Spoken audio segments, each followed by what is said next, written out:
Associate Professor. I've had the pleasure of collaborating with David on a project related to understanding how pre-training data can impact the capabilities of language models. But he's worked on a lot of really cool stuff, and probably stuff that's more cool than that, especially related to like figuring out how language models can be used or made usable for people who aren't necessarily computer scientists, or people who are in the digital humanities, or maybe HCI researchers and so on. And it's hard to define what David works on because he works on so many different things. But I think he's going to give a little bit more of a meta talk today on how to do research, how to decide what research is interesting in this world where everything feels really, really hot and crowded, as you can see by the title of his talk. So without further ado, here's David. Well, thank you so much for the introduction. So the usual thing to do in this type of talk is to pick one or two papers that I've done recently and sort of give a description of them. And that, I'm sure that would be interesting for a few of you. But Daphne, I got to talking at Colloquium, and she mentioned that a lot of people are feeling anxious about how to operate in the language technology space, given all the things that have happened so far. I also heard that you guys are tested on these talks. So there's a bit of a like Johnny Cash at Folsom Prison vibe going on here, which I'm totally cool with. But I thought I'd make maybe something that I think more of you will be excited about. And that's how to stay relevant in a research area that is super hot. Okay. So in some ways, this is the most exciting time ever to work in language technology. 20 years ago, the angsty conversation that I would hear people sort of quietly saying is like, none of this shit really works. Can I say that word on the recording? Okay. And now it's like, oh, it does work. But that creates the different problem, which is that everyone wants to do it. And it suddenly feels like there's no room left. Like everyone is lining up to get on the same train. How do you make an impact? So I think of research as expanding the sort of convex hull. I guess I didn't make a convex hull, but the hull of human knowledge. And researchers like us are sort of like gas particles bouncing around inside this balloon, trying to push the boundary out a bit. Some borders, some places are stiffer than others. Like a lot of the work has been done. The Nobel Prize Committee recently decided that all the physics was done, and so that they should give the prize to machine learning. That's not me. That's the Nobel Prize Committee. But sometimes someone finds a more porous spot in that boundary between known and unknown, and makes a lot of progress really quickly. But what happens when that does is that everyone sort of sees that that's the place where we can make an impact, we can push things forward, and suddenly you're in that Shinjuku Station kind of situation. So I'm going to suggest, though, is that coming out? Okay. Suddenly making everything much darker, literally. That ideal gas notion of researchers isn't exactly right. And I'd propose that there's actually a lot fewer researchers and a lot more questions and a lot more research areas than that might suggest. And a better model might be looking for your keys under the lamppost. I don't know if you can see there's a lamppost there and sort of a pool of light. The old joke, like, why is the drunk looking for his keys under the lamppost? Because that's where the light is. I would propose that a research area like NLP only seems dense and seems very, very full because everyone's looking at that same pool of light. But if you go a little towards the edge, there's a lot more opportunities. And that sounds great, right? So we'll go a little more towards the edge. But there's a lot of darkness out here. And how do you stay in that sort of zone of buffer between where things seem really promising, but everyone is there, and things seem maybe less promising and nobody's there? You don't want to do that either. But how do you cut that boundary? And so I'll go through and give you some examples from my own work and some ideas for how to negotiate this. But I want to emphasize that this is a hard problem. Like, this is really hard. Raise your hand if you've tried New Coke. Okay. So none of you have, because this was like, went down in business literature as the worst product rollout in history.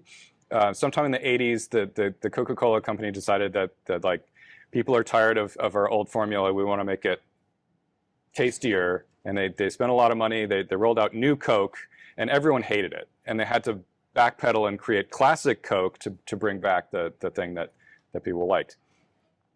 So the same kind of goes for papers. Like, you don't want to do something that's too far out in the weeds where people can't really perceive the value of what you're doing, or it's not obvious to the community that you want to make an impact in. And this is tough, because staying in that, that densest, most competitive region, that's hard because there are a lot of people doing those things, but it's also safe in some way. Like, it's very legible to reviewers, review committees, funding agencies.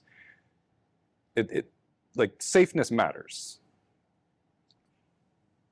So a key point in finding a quieter research area is that you have to find what marketers call the Maya point, the most advanced yet acceptable.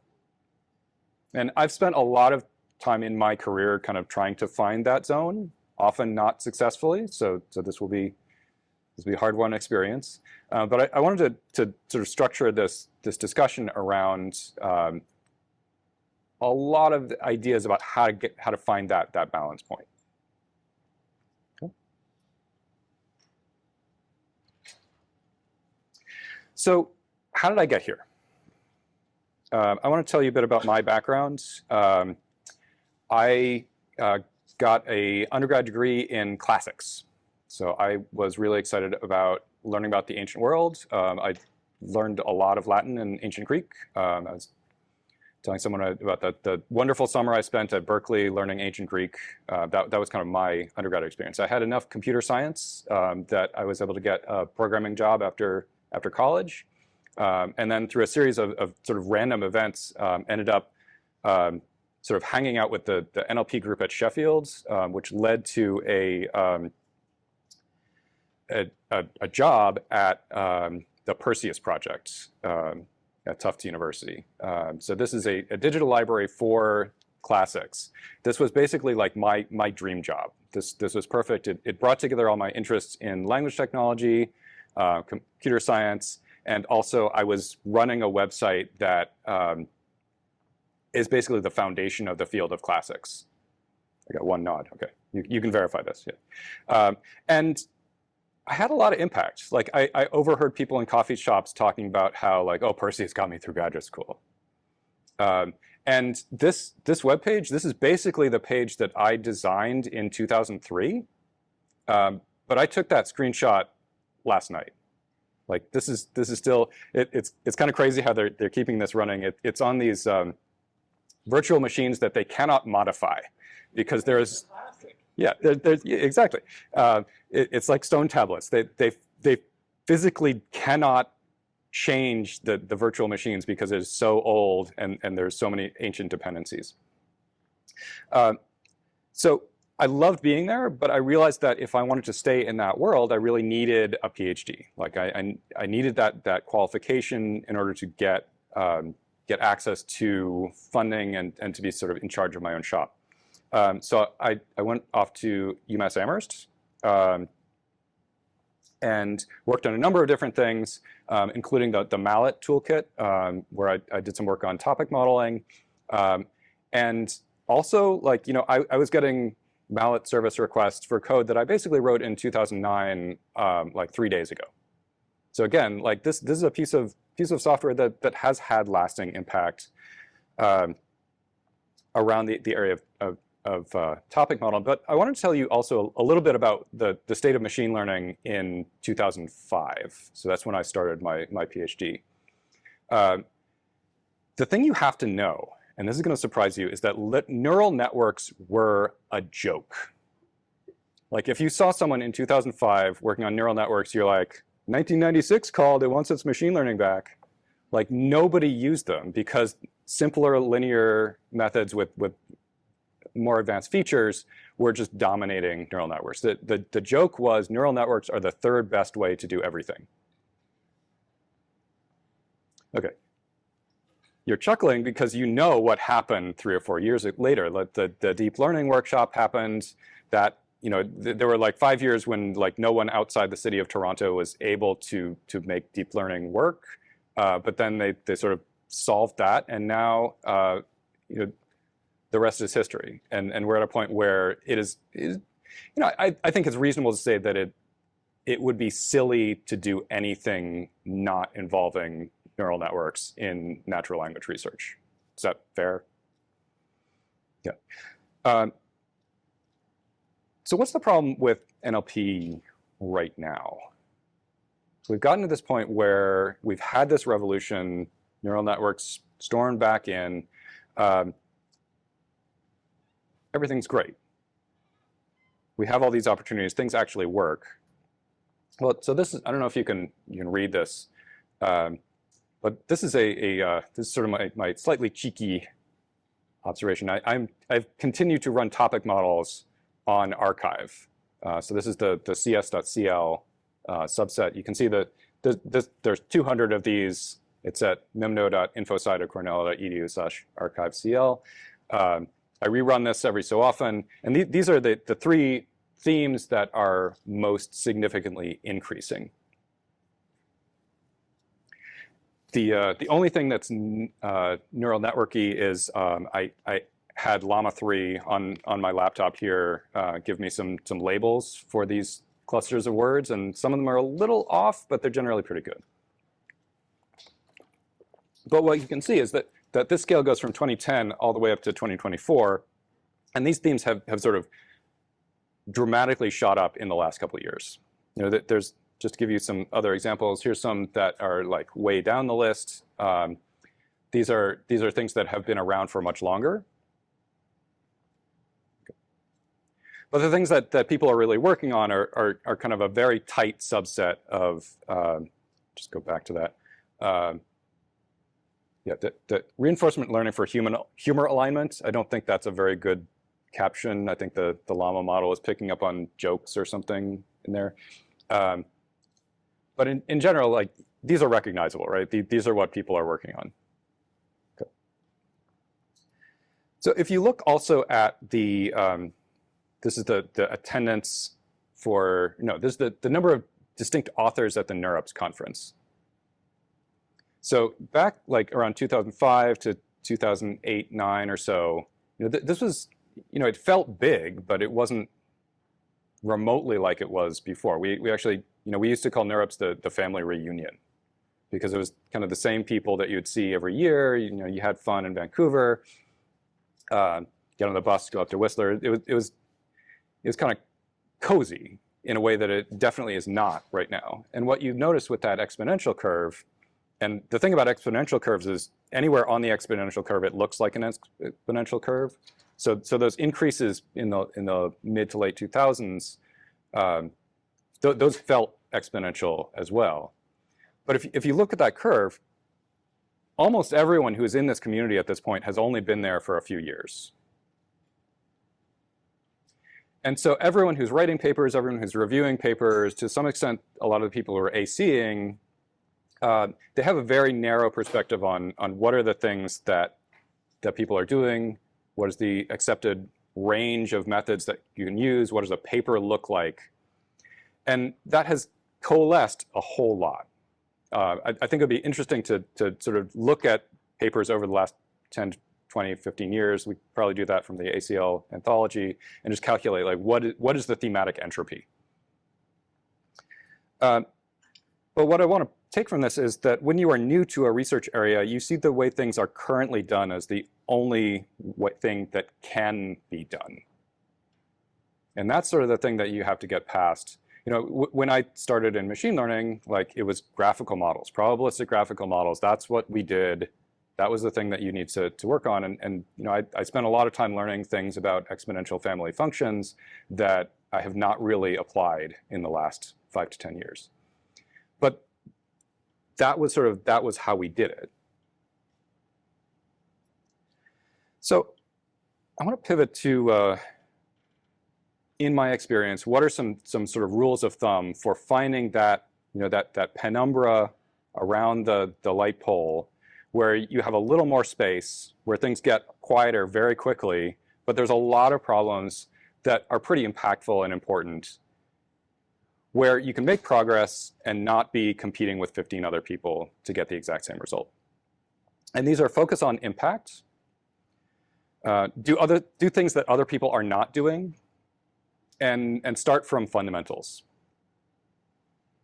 So remember those three things. I don't know if you edited the questions that I suggested. But. So focusing on impact, this is really important. And I'm Daphne didn't mention it, but I'm a department chair of information science. So I'm going to be thinking a lot about hiring new faculty in the next few months. We'd love to hear from you. But when you're in faculty hiring discussions, what you need to do as an applicant is there's probably 15 to 30 people that are going to be reviewing or interviewing you and have to sign off on a faculty decision. And you're probably your work is going to make a lot of sense to maybe 2 of those people. And what's going to bring the rest of the team on board is if they can see the argument for why what you do makes sense and has impact.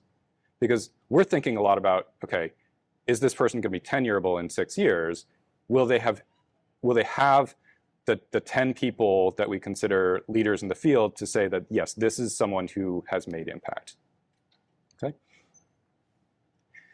If you're in industry, it's even more important, because the vice president of whatever does not care about your science. They care if you increase click-through rate or engagement. They care if you reduce their data center costs by 5%. If you reduce your data center costs by 5%, that's billions of dollars. Impact is everything in industry. So think a lot about how do you do something where someone will notice that you've done it. A lot of times I ask a question to incoming PhD students or PhD applicants, who do you think is the person who is clicking refresh on your web page to say oh, what has this person done recently? Who is waiting for your results? Okay. So one thing that is maybe even more important, that if you have one person who cares enough about what you're doing that they will tell you that you are doing a bad job of it, that is gold. Seek that person out. So when I was a PhD student, we were doing a lot of stuff in topic models. The way that we evaluated topic models, because, okay, I don't know if you can sympathize, but it wasn't really clear what the output was supposed to be. And so it was very hard to evaluate. Does that sound familiar for language models? And so the way that we thought of to evaluate topic models was to treat them as language models. We did actually know about language models in 2005. And so we were trying to estimate the probability of held out sequences of text given these not very good supposedly generative, but not actually able to generate text models. I wrote an interesting paper with some folks about how to do that estimation of held out perplexity more accurately. And that is my second most highly cited paper over the last however many years. But we had this project where we were getting some money from NIH, and there was this program officer from the NIH working with the libraries there. And he really wanted to have the ability to, for example, route applications to the right place within NIH. NIH it's the National Institutes of Health. There's a lot of different people looking at a lot of different things. And it was really important to him that he be able to figure out which review panel should be able to find that particular thing. And the models that we were giving him were not necessarily that great at that. And the evaluations that we were saying were what really mattered were not really correlating with his sense of what actually mattered.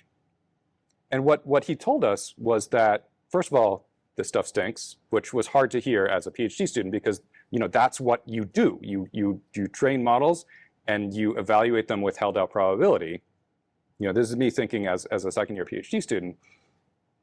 What he was telling us is that if I show one of my colleagues one of those, you saw the list of words, topic model words, that's the output that we were able to produce in 2005 or so. If I showed someone one of those sets of words where one of the words doesn't make sense, they're like, this is crap. Why are you wasting my time?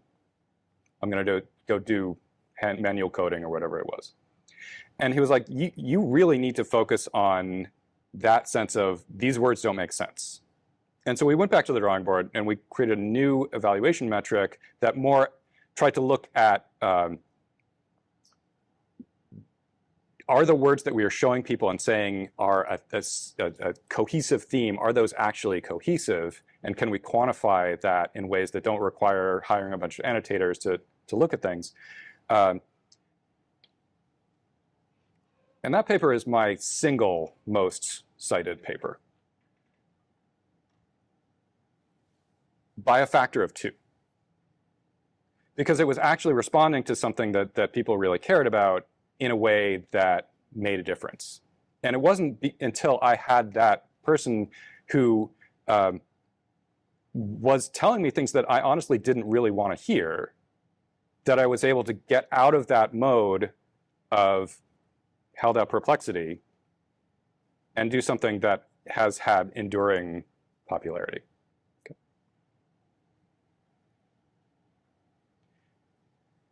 So another thing I would say is, find that one person who will tell you that your stuff is crap and that you need to be looking at a different problem. Because that's often the way to figure out what is the, of all the things that are not quite what everyone else is looking at, what is the thing that is going to most make a difference? The other heuristic that I would suggest is talk to a lot of users, not just other researchers. Talk to people who are going to be doing the things that you are saying. Everyone wants to say like, okay, my technology will make a big impact because all these people will use it. Well, are you talking to the people who are actually going to be using it? And do you know what their actual value function is? It's very easy when we're looking at standardized metrics to make progress on those metrics. But I've seen at Colloquium there was some evidence that a lot of new data sets and new tasks that get put out get saturated increasingly quickly. And any task, any fixed data set is going to be a noisy and very specific representation of what you think people really want to do. And it's important that you actually get out there and do the work, build the relationships, figure out what a certain user community actually wants. Because if you can do something that someone actually tells you is meeting their needs, you are satisfying at least one person. So another heuristic that I often give students is if 3 people who don't know each other complain to you about the same thing, that's a really good indication that there's something to be done there.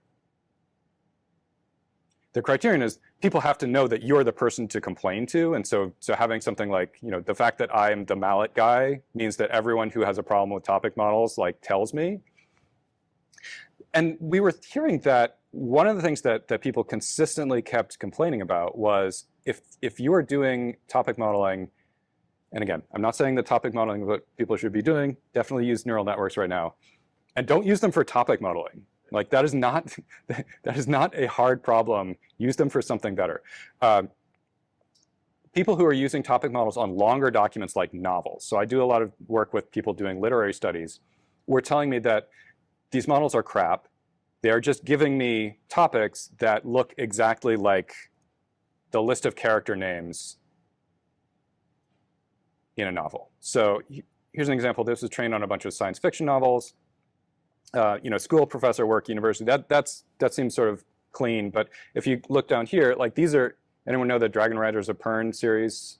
People still read those? These are just straight up character names and locations and specific terms. So if you're trying to find what are the themes of science fiction, which is a contested issue, then this is not particularly useful. The model is right, Like these are the groups of words that most predict which words co-occur, but it's not useful. And people kept complaining about this. So, you know, my student Laurie and I, we worked on this for a while. We had several different approaches to it. And the one that we found most useful was to look for the frequency of a particular word across all of the different novels. And if we could find statistical outliers based on just a very simple gamma distribution, we could then go back to the original text, define a cutoff, and just downsample the frequency of a particular word, just remove it with some probability such that we could reduce the frequency of that word in that particular novel to a particular threshold. Then suddenly we're getting those topics on the right. Yeah, I didn't mention it, but so that first red one, that's entirely Isaac Asimov's robot series. It's not robots in general, it is specifically Isaac Asimov's robots. But once we did that pre-processing step where we were actually looking at the data that we had, making changes that we thought would have a particular effect on the model, then we got much more clean topics that were not particularly, there's certain authors who write more about certain things. That's what we were trying to capture, but it wasn't entirely just these are the words from that novel, because we already knew that. Okay. So what was challenging about this is we would send this paper or this work, it went through 3 revisions. We'd send this paper out, and the first time we sent it to a paper, the reviewers were basically, it was the worst reviews I've ever gotten in my life. Like they were basically like, burn this and dump it in a river and never speak of it again. And so we felt sad for a day, but then we went back and we looked at the reviews, we looked at what we had actually written. That's important. Like you go through this day, it was like, how could any idiot think this of my work? And then you look at what you actually submitted 3 months ago, and you're like, oh yes, okay. So we had to work on how we presented the problem. And the real issue was that the people who had run topic models on novels knew about this. Like when we told them that we were working on this, they were like, do you have code? Can we have it now? But the people who hadn't had that experience were like, what are you even talking about? Like, this doesn't make sense. Why is this something that you would even think about? And it wasn't until we did the work to try to explain what this problem really was and why it was important that we started to get better reviews. The second time we submitted it, we were like, meh. Which is also like, that is the most dispiriting review. Have you had that? Like, nah, nothing wrong with it. I just don't like it.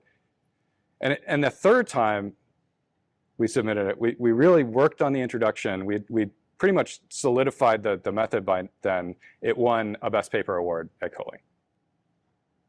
Okay. So one of the things I want to mention about this is like, research has an emotional component. Like, you have to make progress, but you also have to make sure that you're still feeling motivated. And one of the great things about actually paying attention to users and asking them what they want and figuring out like what is it that is actually going to make a difference to them is exactly this. Like, it's hard to feel sad and useful at the same time. And there are infinite numbers, okay, not infinite, but there are extraordinarily large numbers of people with specific problems that deal with language technology where there's a gap between what we can do and what we want to be able to do. And if you can at least find one of those places and make a difference that actually addresses something that people want, like, they will really value that. The problem is that the reviewers will then say, okay, so you did a thing for this one community, what do I do now? And that's where you have to work with it. Faculty have been through this before. Like, we know how to work with the introduction. Like, that is the last thing that PhD students sort of learn, like how to present research in ways that make sense to people who have just opened the PDF like 30 seconds ago and are not sort of onboarded. But this feels like a good way to live. Okay. Yeah, and finally, like, reviewers love impact. So if you can make it clear, like, what do I do differently as a result of having read this paper, and make that very clear in the introduction and in the conclusion, then you are ahead of a lot of submissions. Okay. So impact is important. Another strategy is do things that other people aren't doing. I mean, it seems kind of obvious. I'll refine this in a bit. Part of this is don't take how things are for how things should be. Like if everyone's going right, maybe you want to go left. Not too far left, but try to find something that is available, but for sort of community and various reasons people aren't doing. Okay. And a corollary to this is like if there's an easy way to do something, like if you can download a data set and get your evaluation and make your little table with the bold numbers, you know what I'm talking about? Like that's what everyone's going to do. And if you can do something just a little bit different, then suddenly it gets a lot less crowded. So here's, okay, this is the bumper sticker. If you find something that's a little bit different, you will suddenly be on your own. Yeah, question. Sorry? You mean different or yeah, that's right. I wrote difficult. That's kind of where I was going next. If it's a little harder than the easiest path, that's where you get that advantage. So here's some examples. Open the black box. Okay, so do people remember word embeddings? This was like 2012. Okay, so this is still like the thing that you hear about. Nobody, is anyone using word embeddings? Okay, a few. Yeah. So Laurie and I did this little paper where we just looked at like what are the inner products between the embeddings for different words. And the way to read this diagram is with the skipgram for negative sampling. Like there were a lot of people who were doing different ways of training word embeddings, and they all had roughly comparable performance. But what we noticed is that if we looked at the inner products between the embeddings for all the different words, relative to say just like the mean of all the embeddings, then for SGNS trained embeddings, they were all in this sort of narrow cone. Like that you could multiply by the average sign of each column, flip the bits, and get something that was pretty much entirely positive. So you've got these embeddings, which are in this like 150 dimensional space, and they're all, for whatever reason, in this one positive orthant. It's not obvious when you open the file, because it looks like there's a lot of pluses and minuses.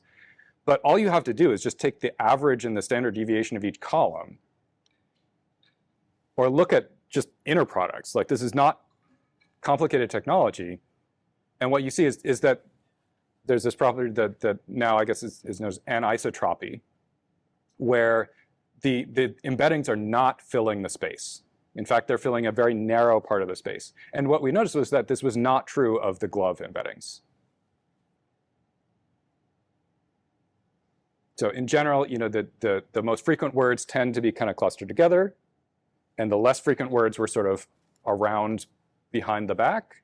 But the glove embeddings were filling the space. And so what you can see, if you look at the actual objective for SGNS, skipgram with negative sampling, it's actually training two embeddings, and it's trying to make them sort of oppose each other, but sort of pulling them together if they're words that are related to each other.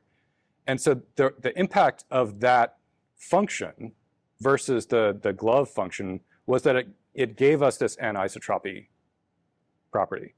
It's blindingly obvious if you actually do the simplest possible statistics on the actual data file. But we saw this property and we're like, has anyone else noticed that? and really no.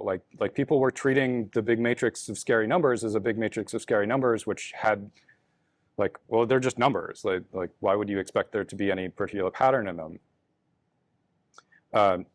So yeah, that was a fun paper, and I really liked the title we came up with, the strange geometry of, like, just felt sort of like eldritch, Halloween-y. Okay. More recent work. So so very few people are using embeddings per se, but everyone is still using embeddings. It's just they've migrated into that bottom layer of the transformer. I almost think of it as like, you know, the mitochondrion, which used to be like some like single-celled organism that got like embedded into eukaryotic cells. Like the word embedding has been absorbed into the larger structure of the transformer. And so you can still pull out a lot of really interesting information just by looking at the structure of the embeddings. So my student Andrea and I looked at two models that on the face of them are pretty much indistinguishable. So XLM Roberta versus MT5, they're both highly multilingual models. They're both transformer architectures. They're trained on largely the same kind of multilingual web text. They have pretty similar performance. But if you look at the just like a 2D projection of similarity, like just vector similarity, what you see in XLM Roberta is that there are regions of the space, regions of the latent space that correspond to Unicode categories. So because this is a big matrix like 250,000 by the dimensionality of the model, where those 250,000 vectors correspond to specific strings, like this is where the strings hit the vectors, we could get something that was very interpretable. And we could look at the Unicode categories of the characters within the string for a given token and color the points by that. Whereas MT5, you know, you can still see sort of regions of different writing systems, but there's much more overlap. So in MT5, what you can actually see is if you look at the nearest neighbors, again, this is not complicated math. This is just like vector stuff. I'll leave this here for a moment. What we're looking for is, so we did the intersection of their vocabularies. So there's like a fairly large number, like 100,000 tokens that are shared between the two vocabularies. They're two different byte pair encoding systems. If we look for just within that subset of shared strings, if we look for the vector that's closest to the vector for comment, for example, in XLM Roberta, all of the nearest vectors are also in English, and they're also capital letters. Whereas the most similar MT5 XL neighbors are translations. And we could show that for a number of different examples. What you saw from the previous example is that some of the non-Latin scripts tend to be a little more separate in MT5. Should do this. So that there is sort of like a blue region there. I'm not going to try to parse what that is. I guess that bottom left blue corner, I think, is symbols like emojis. That's where those live. But over here in XLM Roberta, there are distinctive regions that are very far apart from each other that represent single languages. And so what we were able to show, or at least suggest, is that there is something different, and we did not get to the point where we could explain what the difference is, and the reviewers commented on that. Something about the difference, any of the 5 or 6 small differences between XLM Roberta and MT5 resulted in MT5 finding a universal semantic embedding. Like, people were trying to do this for years and years with word embeddings using all sorts of different technologies, like try to find the translation embedding. It was hard, and MT5 just sort of accidentally does it because it just, you know, I don't want to personify the model, but it decided that that was the most efficient way to predict the next word, which kind of blew our minds. But again, this is not I was going to say rocket science, but physics is no longer the premier. It's now machine. This is not machine learning. Okay, this is just counting things. Okay. Another trick that's often useful is open the files. Okay, look at the actual documents. You know, I was teaching a data visualization class a few years ago, and I gave them some sample code where I had them like find the bugs, and there was a data file that was actually a CSV, and I had it loaded as a JSON. And if you just open the data file, you would immediately see that is not JSON, that is CSV. But a lot of students still, you know, they just assumed, okay, it said it was a JSON, so it must be a JSON. So open the files, always look at the data. You know, I've been telling students, like, look at 200 examples. Like, if there's something going on, there's a good chance if you look at 200 examples, you'll spot something, and that will not take, like, in the course of a PhD, that is not a lot of time. So, who knows what this is?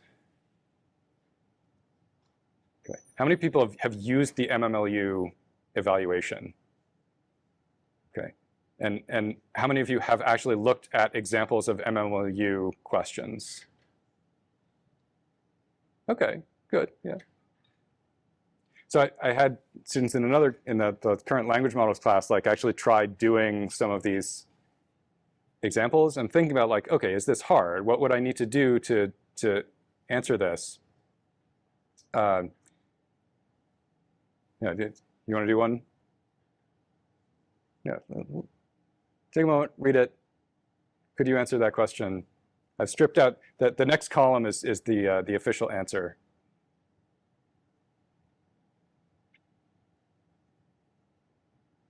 Yeah. What?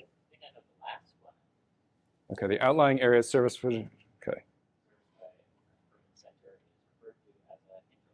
Hinterland. Okay. But also, like, notice things like those examples have a period at the end, but some of the others don't. Like, does it matter that you know, this one, the answers have lowercase, whereas this one they have uppercase? Seems like the questions, the ends of questions, do not have periods, unless there are sentence continuations too. Yeah, that's a good point. So this one just looks for a continuation, whereas the other. So would this one might be well answered by just a pre-trained language model that's just looking for continuations, whereas this one, you know, often pre-trained language models, if you give it a question and then generate, it'll just, like, ask another question. Yeah.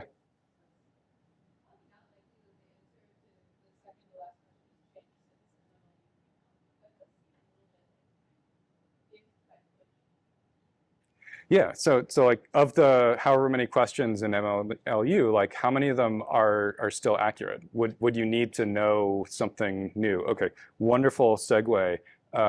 So some other, another project where we actually tried to look at data is the one that Daphne and I contributed to, where we were looking at pre-training data sets, so the PILE and C4 specifically.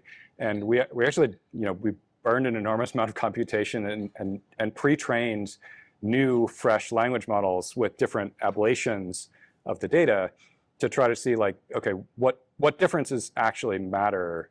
How can we control the effect of the model given means of curation of the data sets, which to me was very much in the tradition of that, you know, we called it authorless topic models that I did with Laurie, where we were going in and making interventions in the frequency of words to try to make the topics more what we wanted to learn rather than what the model wanted to learn. And, you know, one of the things we found was that the quality and toxicity filters made a huge amount of difference in the capabilities of the model. But what is quality? And, you know, the real story is that, you know, there's all these, you know, very experienced, like, tenured professor level PhD researchers at these companies who are designing new models, but the data set is the responsibility of some intern who has to get something on disk by January 1 to like get the TPU time. And I've always thought, if you have, say, like 5 hyperparameters of your model and 30 gigabytes of data, like which of those is going to affect, like one of those hyperparameters is probably more important than any individual piece of data. But in aggregate, like, and I think I've heard anecdotally that people are finding this, if you have the same pre-training corpus, it doesn't really matter that much what your architecture is. Like you're going to get pretty similar results. And that our biggest control surface over the behavior of language models is really the data that we put into them. And yet those decisions are being pushed off on the least experienced, lowest level, least resourced people in these teams. So yeah, open the files. There was a kind of a to me shocking example from a tech company that had produced a large collection of low resource language data, and I'm going to not remember the numbers, but there was a shocking number of the low resource language files that did not actually contain any language data at all, like from the language that it was supposed to be. One thing I noticed is the section of MC4 that was supposed to be Welsh was primarily Greek, which again, is, like these are not languages that are easy to fail to distinguish. But there was clearly, people are just not opening the files. Okay. So the last example that I want to give you is, or the last heuristic for how to find something that's kind of in that penumbra of influence is go back in history. With that exponential curve, almost everyone in this community has been here very short amount of time, and remembering things like, people didn't think neural networks were promising. Like people thought they were a dead end. Fortunately, there was a crew that still, believed and saw it through to the GPU era. But there's a lot of stuff that people have done in the past, and knowing the basics, knowing like how things get trained, can give you a lot of advantages in thinking about how things might work in the future. So in terms of knowing the basics, like linear algebra, like I have found linear algebra to be so useful and a really important tool in figuring out what models are doing, how they're doing it, and how we could do things differently or better. I just want to give one example. So this is some work that my student Greg Yanni did a few years ago. He also contributed to the pre-trainer's guide paper, where we were trying to find like what are the, again, this is sort of a similar problem that we were looking at with the authorless topic models project, that data sets have patterns in them. And we have ideas about which pattern we want to find. But what makes data problems difficult is often that the predominant patterns in a data set are not well aligned with the labels that we have that we're trying to predict. And so what we were thinking is that one way to characterize the difficulty of a problem, like can you just look at a problem and say, is this going to be hard or not, without actually trying something? That's the real question we're going for. Are the primary axes of variation that define how similar documents are, for example, are those aligned with the labels that we're trying to look at? So that's not my mouse. So this left one, we took a collection of documents. This is MLI. Anyone still use this? Is it? I think it's been like solved now or something. We were looking at representations, including bag of words, pre-trained, and you can see how old this is because we're calling them MLMs instead of LLMs, or fine-tuned for MLI. And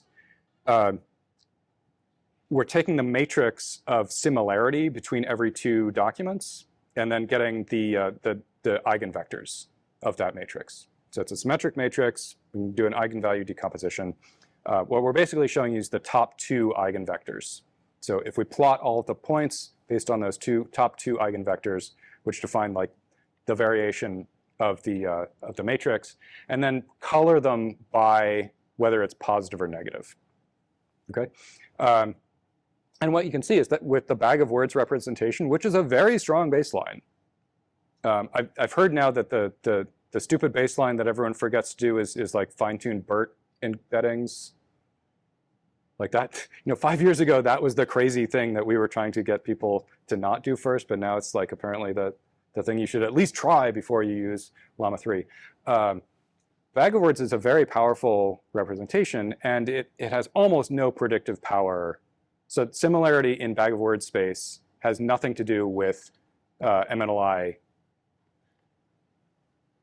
implicature or contradiction, which is the point. Like, this is supposed to be a hard data set that requires sort of natural language inference. If we use just a pre-trained, I'm going to say LM, then we get a very different looking shape. So again, we're just sort of embedding things with LLMs. You might wonder, like, why is it suddenly a big curve instead of a blob? That's a great question. Someone should work on that. Shape of data. Again, like, the implications of the choices that we make in training models, like, I really think that should be something that people should look more at. Again, it's a little better, but it's still not great. We're not seeing sort of big regions of red and blue defined by this sort of two-dimensional factorization. But once we fine-tune for the MNLI task, suddenly basically the first dimension of variation corresponds almost exactly to the label. And so the representation that we get from the fine-tuned model, again, using our eigenvector decomposition, gives us a very clear picture into whether this task is going to be easy or not. And what we're doing to calibrate this, again, you can look at this paper. It sort of got lost in the pandemic, but I think it's really cool work, and I like to see it picked up more, is compare, if we can contrast the loadings of a given labeling onto the eigenvectors of the similarity matrix. That's what that little, okay, I'm not going to be able to describe this paper. It's cool work, but relative to a random embedding, or sorry, a random labeling, what we can see is that that last fine-tuned embedding is quite a bit more appropriate for this particular labeling. In fact, it has like 25% of the complexity of a random labeling. So in order to do this work, we had to draw from our linear algebra. We also had to draw for things like Rademacher complexity. So can you compare a real classifier to one that's trained on random labelings in order to calibrate, like, what is this metric giving us? It required, some computer science, some math, and having that extra, few tools in our belt, I think enabled us to say something really cool about a problem that people care about. Like, can I predict whether this is going to be hard or not? Okay. So, almost done. Some final thoughts. If you can't compete with another organization that has a massive GPU cluster, you can try, and you're CMU, if anyone can. Maybe Princeton, they've got a lot of GPUs. If that's something where other people have a built-in advantage, then maybe think about something else. Like, maybe deliberately don't do the things that are going to require you to have resources that other people are in a better position. The other, maybe less, even less exciting aspect is, if a lot of people are seeing the same research layout and trying to predict what the next thing that's going to work, the people with more hardware are going to have an advantage, but the other people who are going to have an advantage are the people who are a little more sloppy. Because if everyone's going to reach the same point eventually, then it's the people who are cutting corners, making assumptions, maybe pushing things in ways that don't really pan out later on, that are going to get that paper in first. And that's not a game you want to play. In fact, anytime you get to something that feels gamified, like leaderboards, I have my own opinion about those, which I don't need to go into for this talk. If it feels gamified, like, get suspicious. Because there are people who love playing games, and they're going to get there faster. Okay. So finally, another thing is, if something matters, you're probably not the first person to think about it. And this is something that I put on Blue Sky. That's where the digital humanities community has kind of migrated. It's nice. I'm now completely quit Twitter. I couldn't take it anymore a couple weeks ago. I'm sorry to leave it. It was good for what it was.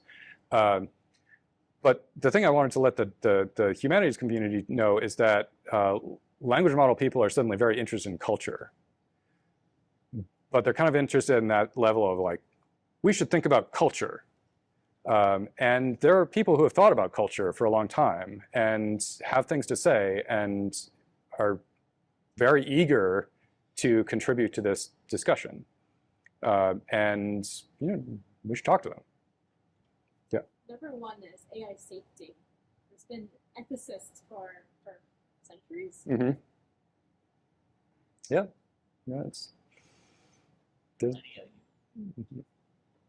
There's a lot of things that I was talking to someone earlier today about dialogues, representations of solving math problems, and I was able to point to Plato's Mimno, where Socrates is sort of explaining a math problem.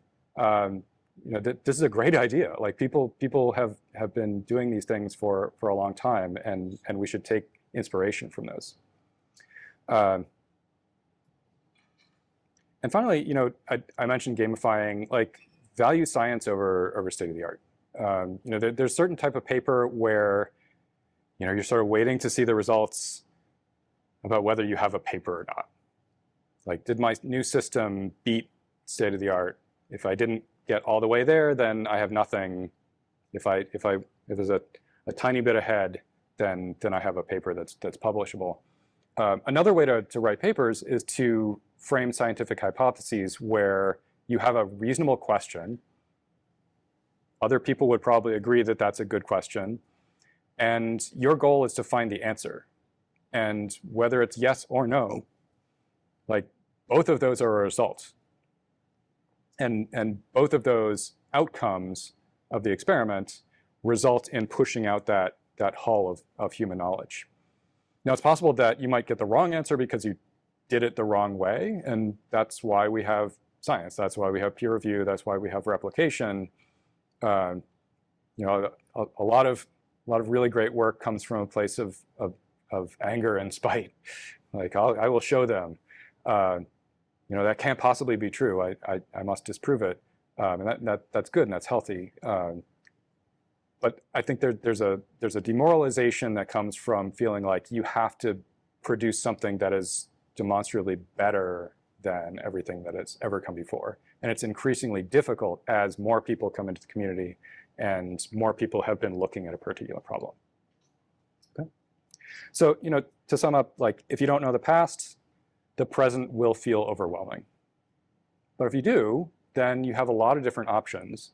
You have a lot of access to previous people who have either identified wrong directions or identified interesting ways to frame things. So that's my 3 heuristics. Focus on impact. Do other things. Do things that other people don't care to do. And if you can do something that's a little more friction, suddenly you might find yourself all alone looking for something. And start from fundamentals. So really get your grounding. Look at how stochastic optimization works. Look at what impact implicit regularization has. Look at linear algebraic ways of identifying what are the patterns that you're finding. There's probably a lot of other things that you could do too, but these are my 3 ones. So thank you so much for your attention.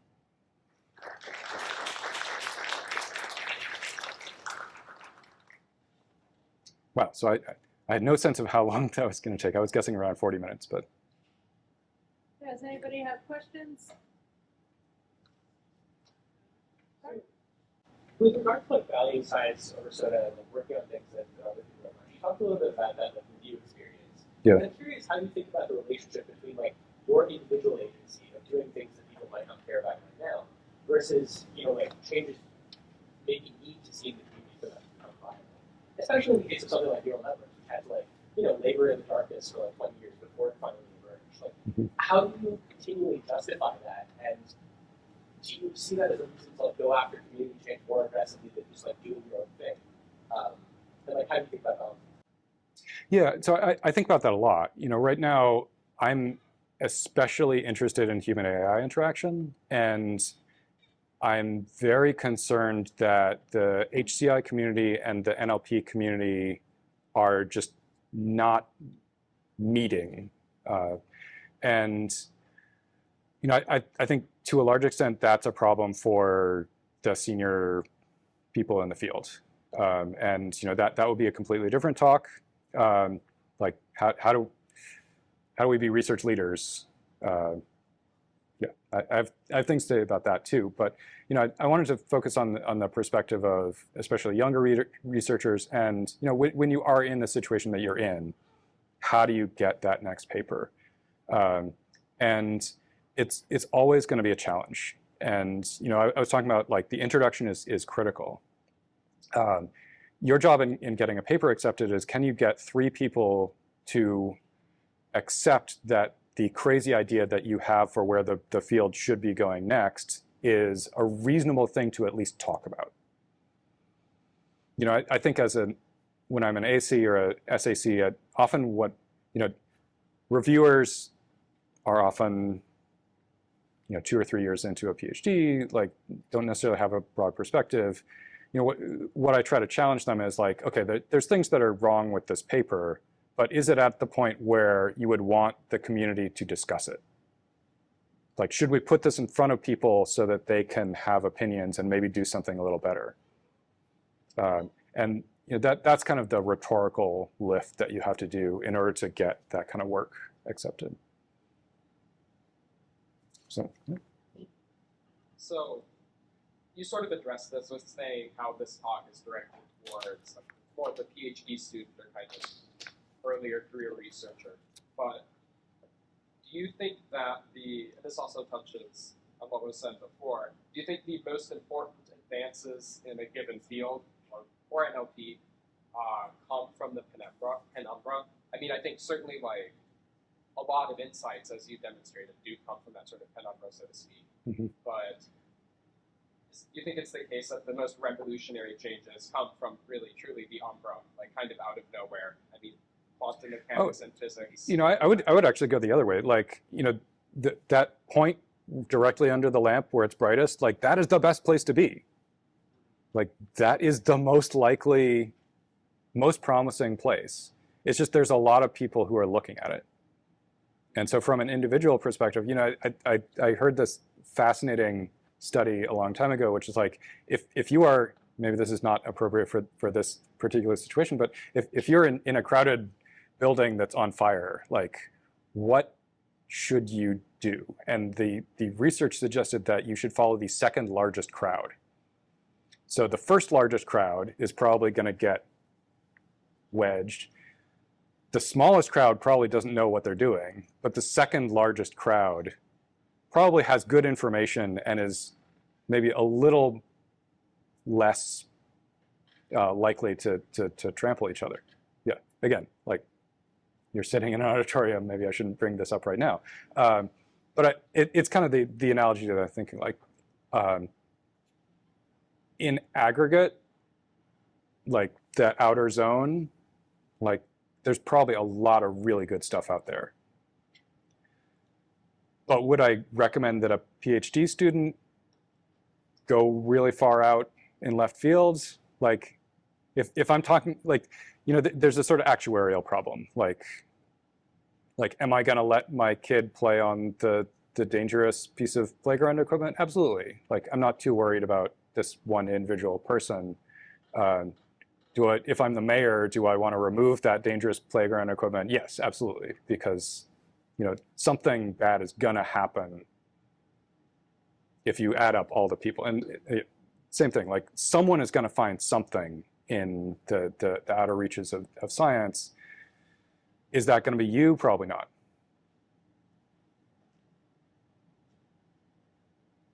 I have a question, which is one challenge when you're moving more to like solving problems in other disciplines is that you might do something that has significant impact in that discipline, but it doesn't count as NLP research. Maybe you are fine-tuning BERT models for an English department and you have really amazing findings from your models, but it isn't really NLP research. Yep. How do you recommend students navigate this boundary of finding things that are meaningful in both fields? Yeah, so for the specific example of NLP research, you know, often the rhetorical move that we make is that well, okay, just to be specific, like when you do something that is interesting to another community in a sort of, we made an advance, we know something that we didn't, but maybe what reviewers might say is that this is not an NLP contribution. Often what you want to try to say is that you have developed a methodology that many other people could use. You know, that's often the argument that we're making in that for why we should put this in this particular venue. What are your thoughts on? It doesn't always work. What are your thoughts on like publishing in the English venues or the biology venues?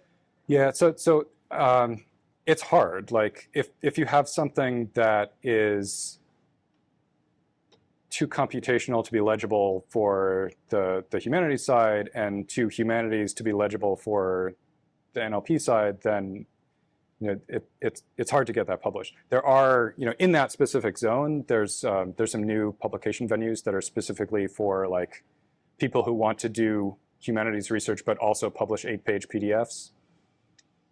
Like, I'm not kidding. Like that is the real thing. Then there's a new conference called Computational Humanities Research, CHR. It's going to be in Aarhus this winter. That seems to be a really fast-growing community because there is a big need for it. But that's just one example of sort of an area where two fields intersect. There's a conference called Text as Data that I've been involved in a lot, which is kind of maybe a little bit broader, but sort of applied text mining, largely for political science, kind of for historical reasons, and like those are the people who show up. But I think there's increasingly more activity around there. But yeah, it's hard, and you have to be able to have the senior leadership in a field that's willing to put the work into creating the venue, valuing the venue. You know, that was a lot of the reason that, you know, a lot of us were not very satisfied with the Digital Humanities Conference, because it was run more like a humanities conference where the output is like a 1-paragraph abstract and you give a talk at some point. Like, it's sort of more of the model of conference where you are there to talk about your work.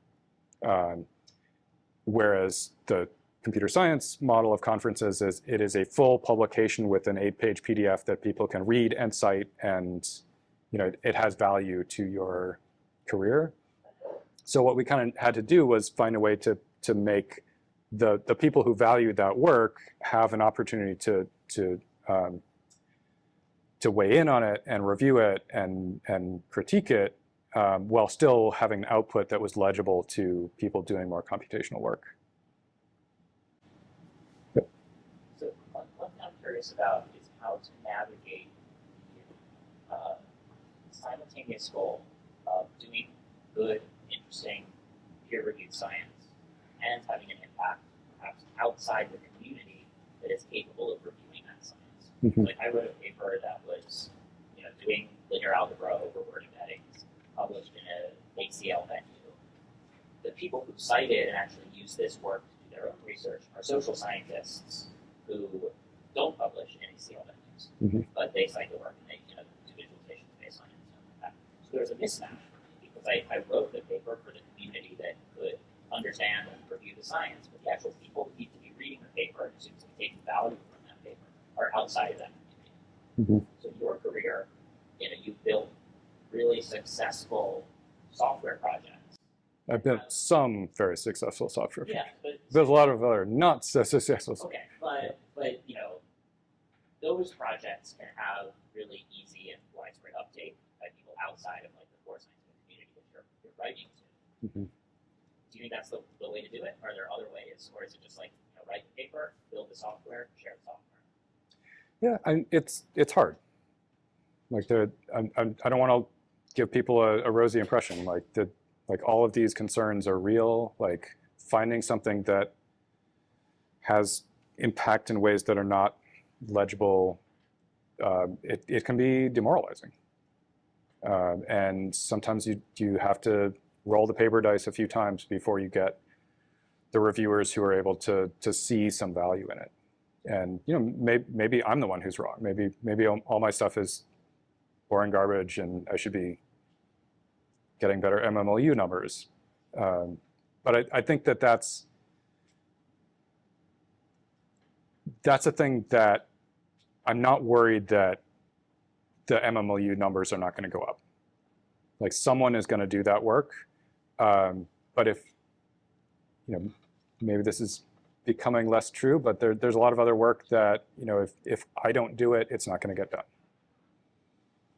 And you have to be able to make that rhetorical point that, there is a community that cares. I wrote a piece about reviewing for the EMNLP blog a few years ago about the 4 categories of impact. And you can see that for my thoughts on it. But I think there are different ways to describe what your impact is that isn't just like, I did the next obvious thing in the research community. Okay, I want to keep track of time and not hold people. Okay. I really like the idea of I don't do it, nobody else will. I think so. If that's the case, that you don't do it, nobody else will. I think that there's one of 2 criteria that might apply. Either you're uniquely qualified to solve this problem, or nobody else really cares about it, right? And if latter is the case, then even you doing it might not really make a big ripple. And so I'm curious how you navigate that, because it feels like if you're really doing something other people don't, or people are not really bought into this being important, then the burden for you to get people's attention is to like have a huge impact, maybe like have a huge delta on some benchmark or answer some big questions. That can be a pretty serious endeavor. So I'm just curious how you. Yeah. So maybe again, like it's all about finding the balance. If I do this talk again, maybe I'll put this one on a slide. If I don't do it, maybe 2 or 3 other people will. Maybe that's the level you want to shoot for. Like, in thinking about like how do you write a related work section, I often describe it as like finding the donut. So what you want to do with related work is sort of say, okay, someone has done this, and someone has done this, and someone has done this, and someone has done this, and there's a space in the middle. Like, the related work is the donut, and the whole is like something that is well supported by other work, but has not specifically been done. And I think that's the move that I think is most advisable, is to find something that's, at that Maya point, where it's close enough that other people will recognize, oh yeah, I wish I had done that, or I had said someone should do that, and not go so far out that you're the only person who would ever do it. Okay, I think about one more. Okay, sure. So this is probably a specific instantiation then end up being there are some things that become buzzwords, and culture is one. Yeah. To me, that is interesting / annoying because I've been thinking about this for a little bit. In that earlier on, every paper did not have the word culture in the title, and now it does. Mm-hmm. So it feels like there are some of these topics that become fads. Eventually, they go away. Maybe not in a way that, I don't know, maybe language technologies is a longer fad. Maybe like, how do you navigate that specific instance of like, oh, you care about something, you were on the path, and then suddenly you are not. Mm-hmm. And then suddenly you are crowded for a few years that are crucial in your PhD, and you don't want to go through it. Mm-hmm. Yeah, so I think a related point to that is that as a word becomes a buzzword, the other thing that I've noticed a lot in my career is that a word that has a sort of broad, thick, like human meaning gets mapped down to like a very narrow mathematical definition. So like topic was the one that kind of like topic is like that could be a lot of things, but we were using it in the late 2000s to mean like a probability distribution over a fixed vocabulary. And it's often, you know, I had a sociologist who was sort of shadowing some of my classes, and he pointed this out that it's often not consciously, a lot of machine learning people use words in both ways and are not consciously aware that they are shifting from two very different things, but using the same word. And I'm worried that that's something that's happening with culture right now, that you know, there will be like the culture benchmark, and like if you get 0.98 on Culturetron or something, then like you will have solved culture. And yeah, you laugh, but like watch it happen. And you know, the big one that I've been tracking for the last couple of years is alignment. You know, aligning machine learning with human values, which are sort of unspecified. Like that's like, how do you be a good person? How do you live a good life? Like that's a 3,000-year-old question.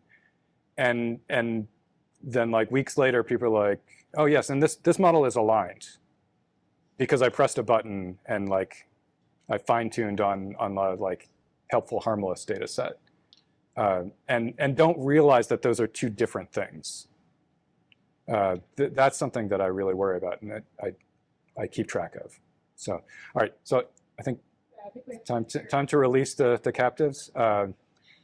Thank you so much for your attention. Great questions, and for the opportunity to rant.